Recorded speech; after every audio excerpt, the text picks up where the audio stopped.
আজকে সাংবাদিক বৈঠকটা দেখেছি যে আপনাদের জানাবার জন্য যে রাজনীতি আজকের দিনে কি পর্যায়ে পৌঁছে গেছে এবং কতটা নোংরা জায়গায় পৌঁছে গেছে সেটা বাংলার সব মানুষকে জানাবার জন্য আজকের এই প্রেসটা রাখা। পরশুদিন হঠাৎ আমার ফোনে একটি ফোন আসে, সে ফোনে ট্রু কলারের মাধ্যমে দেখা যায় যে সেখানে নামটা উঠে আসছে সুদীপ দাস। সে আমাকে হঠাৎ আচমকা বলে যে আপনার খুন হবে এবং আপনি আপনার আত্মীয় স্বজন যাদের দেখা করতে চান তাদের সঙ্গে দেখা করবেন, খুব শীঘ্রই আপনার খুন হবে। আমি খুব লাইটলি নিয়ে ব্যাপারটাকে হাসি মধ্যে দিয়ে বলি তাই, তাহলে একটু ভালো করে বলো কতের মধ্যে হবে, কিভাবে হবে, এরকম আমি কিছু কথা বলি। যদিও আমার তখন রেকর্ডিংয়ের ব্যবধান ছিল না আমার মোবাইলে। এগুলো বলার পরে ও ফোনটা তারপরে কেটে দেয়। আমি মৌখিকভাবে এটাকে আইসি জগদলকে জানাই এরকম একটা, কিন্তু খুব লাইটলি জানে।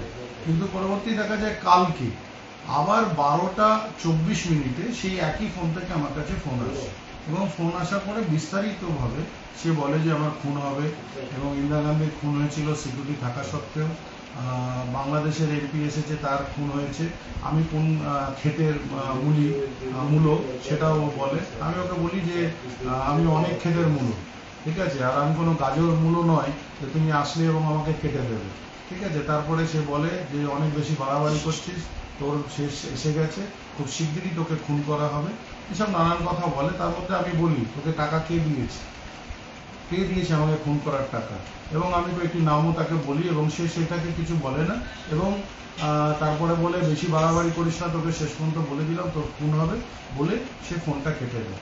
আমি কালকে প্রশাসনের কাছে আমার একটা এফআইআর জানিয়েছি যে এরকম এরকম ব্যাপার আমাকে বলা হয়েছে, সেটা আমি পুরোপুরিভাবে প্রশাসনকে জানিয়েছি, তার একটি কপি, এবং রেকর্ডিংটাও কালকেরটা আমি রেকর্ড করতে পেরেছি, সেই রেকর্ডটাও আমি দেখেছি। আমার বক্তব্য হচ্ছে যে এই ধরনের নোংরা রাজনীতি আমি কোনোদিনও আগে দেখিনি। আর আমার আশঙ্কা যে কয়েকটা নটোরিয়াস ক্রিমিনাল ইতিমধ্যেই বেল পেয়েছে তারা, এবং তাদের বিরুদ্ধে আমি স্বরূপ হয়েছিলাম এবং মিডিয়ার সামনে এসেছিলাম যখন বিকি যাদবের খুন হয় আমার এখানে। আমার আশঙ্কা যে তারাই এই বদলা নেওয়ার জন্য আমাকে এই ধরনের হুমকি পাঠাচ্ছে, কিন্তু এই হুমকিতে সোমনাথ শ্যাম ভয় পাচ্ছে না এবং আমি তাকে বলেছি যে কোথায় এবং কখন আসতে হবে আমাকে বলো, আমি তোমার কাছে চলে আসছি, তোমাকে আমাকে খুন করতে আসতে হবে না। তো আমার যেটুকুন সন্দেহ যে যারা ইতিমধ্যেই ছাড়া পেয়েছে, যারা নটোরিয়াস ক্রিমিনাল, যারা মানুষকে খুন করা ভাড়াটে খুনিকে দিয়ে, তারাই হয়তো এই খুনের চক্রান্ত করছে। এর আগেও আমি বলেছিলাম, তখন আমি কিছু রাজনৈতিক উদ্দেশ্যপূর্ণ হইল, হ্যাঁ রাজনৈতিক উদ্দেশ্যপূর্ণ হইল, নিশ্চয়ই রাজনৈতিক উদ্দেশ্যপূর্ণ না তো আমার ব্যক্তিগত কারোর সাথে কোনো ঝগড়া নেই, কোনো অশান্তি নেই, কোনো রকম দ্বেষ নেই কারোর সাথে।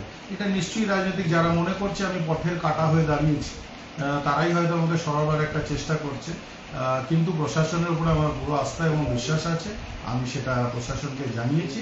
কিন্তু আমি 100% না হলেও অনেকটাই এটা বলতে পারবো যারা জেল থেকে ছাড়া পেয়েছে তারা এটাকে তাদের উদ্দেশ্য করে তারা এটা করানোর চেষ্টা করছে, এবং আশঙ্কা করছি যে তারা এই ভাড়াটে খুনিদের ইতিমধ্যে এখানে এনে এই জিনিসগুলো করানোর চেষ্টা করছে, কিন্তু প্রশাসনের আগে তারা এটাই পার পাবে না। নিরাপত্তার অভাব বোধ করছেন কোথাও? নিরাপত্তার অভাব না, আমার সাথে সিকিউরিটি আছে, এছাড়া আমি কোনো নিরাপত্তার অভাব করছি না। এটা জানাবার দরকার, বাংলার মানুষকে জানানো দরকার যে কি ধরনের রাজনীতি আসছে, এই বহিরাগতরা কি ধরনের রাজনীতি করার প্রচেষ্টা করছে, যে বাংলায় খুন করে মানুষকে সরিয়ে দিয়ে রাজনীতি করবে।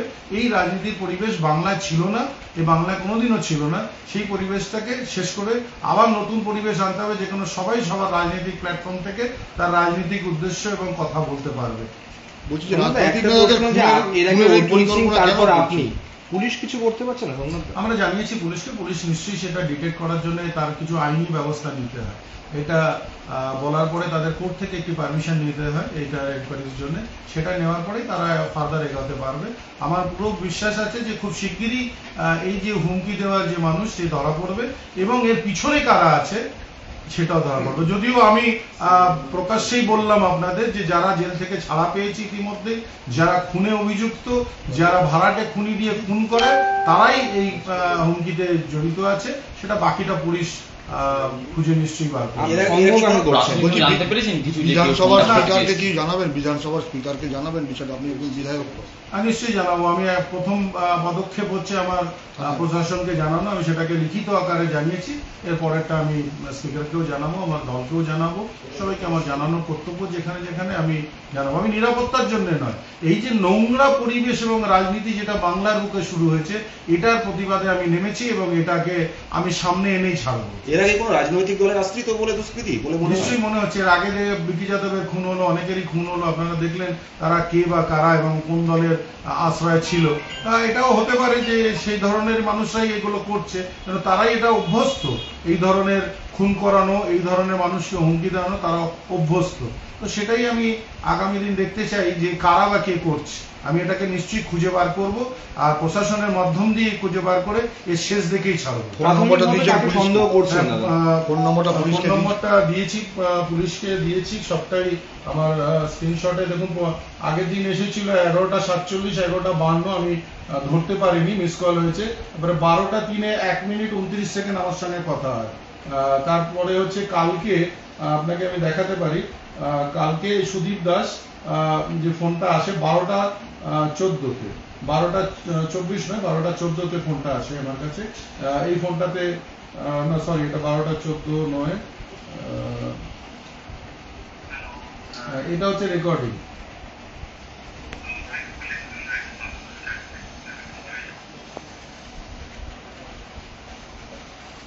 এটা কি এই রাজ্যে বসে পরিকল্পনা না ভিন রাজ্যে বসে পরিকল্পনা? না, ফোন নাম্বারটা যে দেখাচ্ছে সেটা এই রাজ্যেরই ফোন নাম্বার। এই রাজ্য। প্রাথমিকভাবে কাকে সন্দেহ করছেন? যারা নটোরিয়াস ক্রিমিনাল, যারা ইতিমধ্যেই আমি আপনাদের পাঠিয়ে, যারা ছাড়া পেয়েছে, বেলে ছাড়া পেয়েছে, যারা এই খুনের সঙ্গে যুক্ত আছে, তাদের নাম কোথাও না কোথাও মিডিয়ার সামনে প্রথমবার আমি এনে বলেছিলাম। তো তাদের তো নিশ্চয়ই রাগ হবে, সেই রাগটা বার করার একটা প্রচেষ্টা নিশ্চয়ই করতে পারে।